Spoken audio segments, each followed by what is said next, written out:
नमस्कार दोस्तों, स्वागत है आपका एक और इंस्पायरिंग और इन्फॉर्मेटिव वीडियो में। आज हमारे साथ सुदीप कौशिक सर हैं, जो SSC CGL 2018 का रिजल्ट आया था उसमें सर जो है मिनिस्ट्री ऑफ डिफेंस में सिलेक्ट हुए हैं। तो सर से हम बातचीत करेंगे। इसके अलावा सर ने 10-12 एग्जाम गवर्नमेंट जॉब क्रैक किया है, बहुत आसानी तरीके से ये बताएंगे खुद ही। तो सर से हम बातचीत करेंगे आपकी जो क्वेरी होती है SSC की रिगार्डिंग कि आप मैथ, रीजनिंग, इंग्लिश, GS को कैसे पढ़ना है और एक प्रॉपर प्लानिंग क्या होती है एक फ्रेशर स्टूडेंट्स के लिए, उसी को इस वीडियो में कवर करने वाले हैं। तो अभी तक हमें चैनल को सब्सक्राइब नहीं किया तो चैनल को जरूर सब्सक्राइब करें और वीडियो को शेयर करें ताकि बहुत लोगों को इन्फॉर्मेशन और इंस्पिरेशन मिल सके। तो सुदीप कौशिक सर, सबसे पहले बहुत धन्यवाद सर। सर अपने बारे में कुछ बताएं, आपका इंट्रोडक्शन क्या बेसिकली। मेरा नाम सुदीप कौशिक है और आगरा के पास गांव है, वहाँ से मैं बिलोंग करता हूँ और एक एवरेज फैमिली से बिलोंग करता हूँ। पापा हैं वो फार्मर हैं और टीचर भी हैं। अभी फ़िलहाल आप मुखर्जी नगर में कब से रह के तैयारी कर रहे थे? मुखर्जी नगर में तो मैं 2017 से हूँ मुखर्जी नगर में। जैसे रहता तो यहाँ अक्षरधाम हूँ, लेकिन स्टडी वहीं पे रही है मेरी सारी। हाँ, कोचिंग आता जाता रहता था मैं, जो भी मुझे ठीक ठाक क्लासेस लगती थी वो लेने जाता था मैं। तो 2017 से था। पहले NDA की तैयारी करी थी लेकिन उसमें नहीं हुआ इंटरव्यू में, तो उसके बाद तुरंत CGL की तरफ टर्न कर लिया था। सर जैसा कि मैंने बताया कि हाँ 10 से 12 एग्जाम आपने क्रैक किया, सर उसको थोड़ा सीक्वेंस बाई ईयर बाई आप बताएं।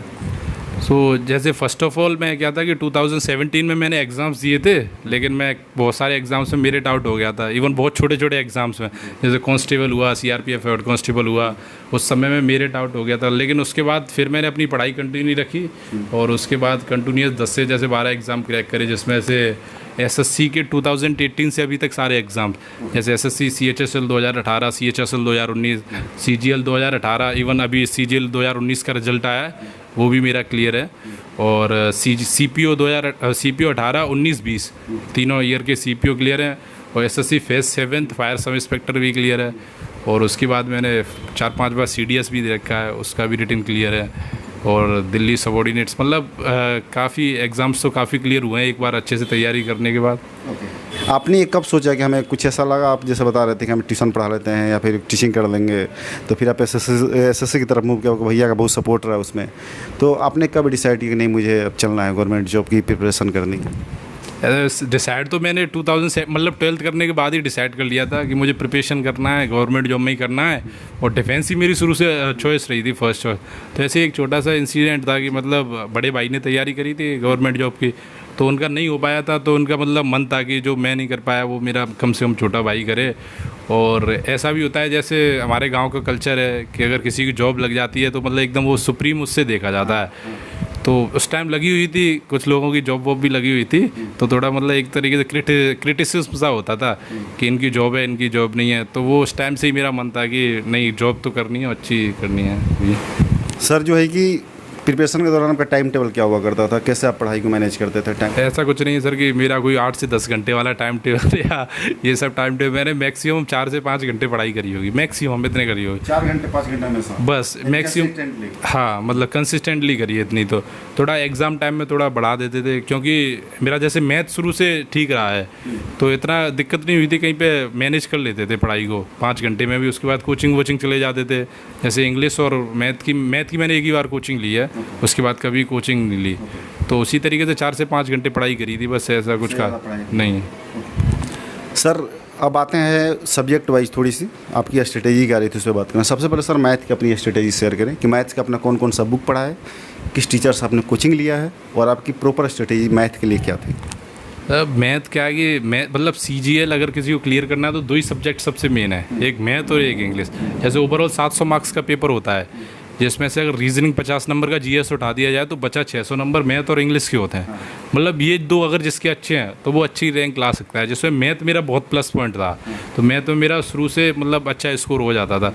और उसका रीज़न क्या था कि मैंने कोचिंग तो एक ही बार ली है, और उसके बाद जैसे टीचर हैं, एक अजय सर है, मतलब बुक आती है उनकी, उसमें अब बुक में भी कुछ ऐसा नहीं है, कुछ एडिशनल है उसमें। ये है कि प्रीवियस ईयर जहाँ कहीं पे भी आपको मिलते हैं, सबसे मोस्ट इम्पोर्टेंट फैक्टर होता है प्रीवियस ईयर।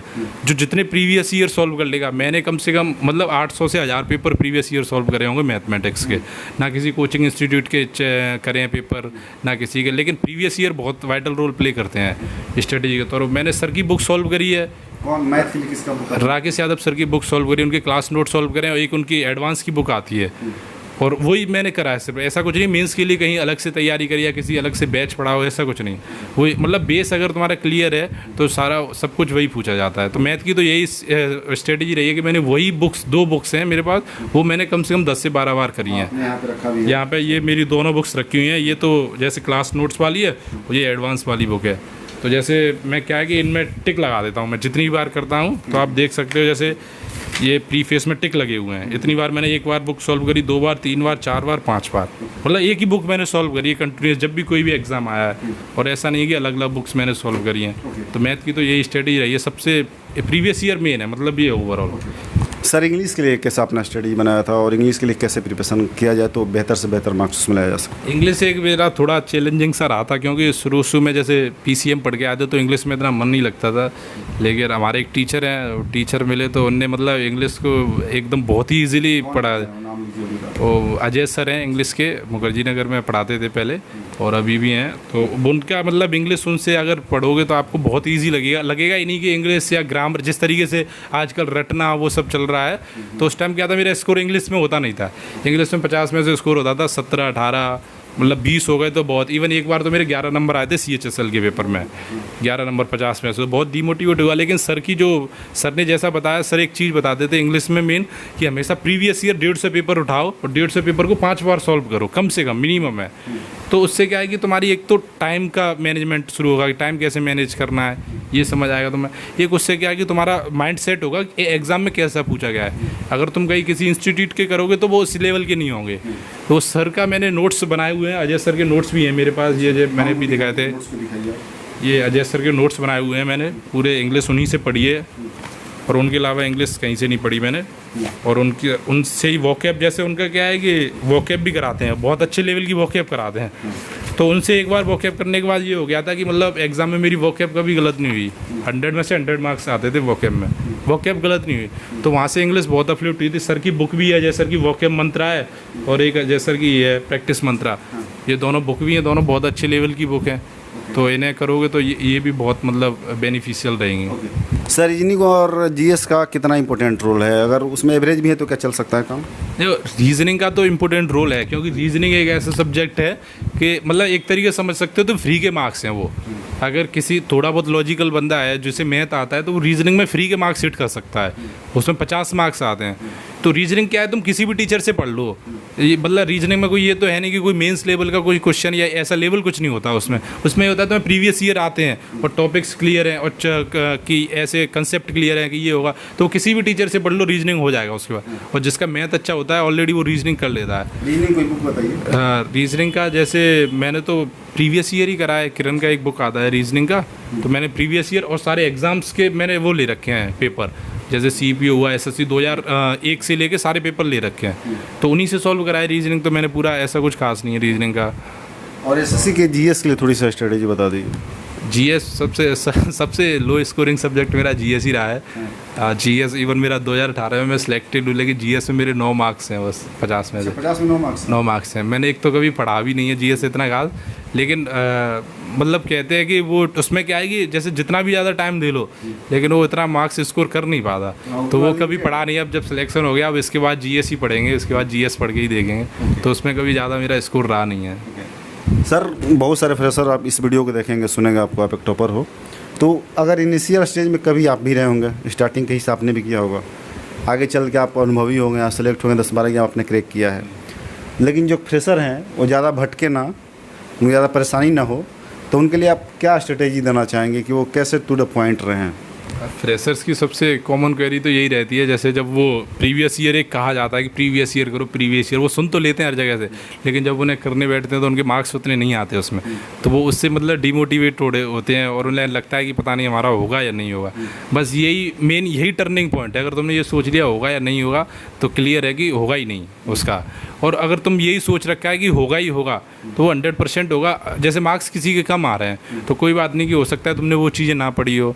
एक एग्ज़ाम में एक ये भी चीज़ तो मैटर करती है, एक्सपीरियंस भी मैटर करता है बहुत, कि अगर तुम जितनी ज़्यादा प्रैक्टिस करोगे तो फ्रेशर्स को ये डरने की ज़रूरत नहीं है कि जैसे एक बार पेपर दिया, 2 बार दिया, 3 बार दिया, 4 बार पेपर दिया, अगर 3-4 बार में भी नहीं हुआ तो ये डरने की ज़रूरत नहीं है कि क्यों नहीं हुआ हमारा 3-4 बार, अगली बार होगा और ज़रूर होगा किसी अच्छे में, मतलब something is going better for you, मतलब ये है कि कोई ना कोई अच्छा ही काम होने वाला है तुम्हारे लिए। तो इसीलिए ये डरने की ज़रूरत नहीं कि भाई हमारा MTS कांस्टेबल में नहीं हुआ, तो पढ़ाई करो। कांस्टेबल में मेरा भी 1-1.5 मार्क्स से नहीं हुआ था स्टार्टिंग में, MTS में भी नहीं हुआ था मेरा तो, लेकिन उसके बाद जब होने पाए तो एक लेवल की पढ़ाई होती है ना, वो अगर लेवल की पढ़ाई हो जाती है तो उसके बाद सारे एग्ज़ाम्स क्रैक हो जाते हैं, इतना कोई टफ नहीं रहता।